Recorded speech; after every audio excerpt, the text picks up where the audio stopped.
Hello guys, welcome back to another quick video. In this video we are going to discuss committees related to reorganization of India. Okay, so this is a very important topic. Why? Because first of all it is a very small topic and it is clearly mentioned under unit 2 of MPPSC syllabus, that is integration and reorganization of India after independence. It is a subtopic.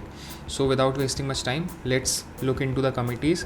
So first one is Dhar Commission. Okay, सो अपन को दो dates याद रखनी है कि कब implement हुई थी report, अगर हुई थी तो, और कब फॉर्म हुआ था commission. So Dhar commission was formed on 1948. ठीक है, 1948 को फॉर्म हुआ था. इसका ऑब्जेक्टिव क्या था? बेसिकली लिंग्विस्टिक प्रोविंसेस पे स्टेट्स बनानी है कि नहीं, ये इसका ऑब्जेक्टिव था. और धार कमीशन ने रिपोर्ट क्या दी? इसने रिपोर्ट दी कि अगर आपको रीऑर्गेनाइजेशन करना है, so it should be on the basis of administration and not on the basis of language. Okay, so ये हो गया Dhar commission. Now looking at the JVP commission.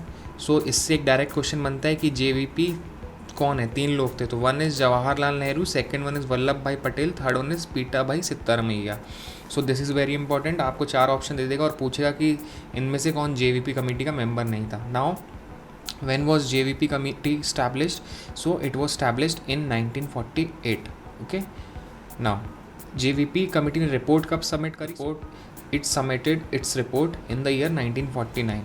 और इसने भी language for the basis of state creation decline कर दिया. ठीक है, नाउ एक यहाँ पे स्मॉल फैक्ट है जो आपको याद रखना चाहिए, that Andhra Pradesh was created in 1953 against the backdrop of these 2 commissions. Okay, और इसने लैंग्वेज को बेसिस मान के Andhra Pradesh was created and it was separated from Madras state. So ये भी आप याद रखना कि Andhra Pradesh was created on separation from Madras state. Looking at the last commission dealing with state reorganization, so it was under the leadership of फजल अली और ये 1953 में बना था. इसके मेंबर्स आपको याद रखने, एक तो फजल अली थे, second one was KM Panikkar and third one was HN Kunzru. So ये बहुत इंपॉर्टेंट है, डायरेक्ट क्वेश्चन है, यहाँ से PSC पूछ सकता है. And it submitted its report in the year 1955. Okay, so with this we come to the end of this quick video, and if you learned something new, please make sure to subscribe to the channel for such amazing content.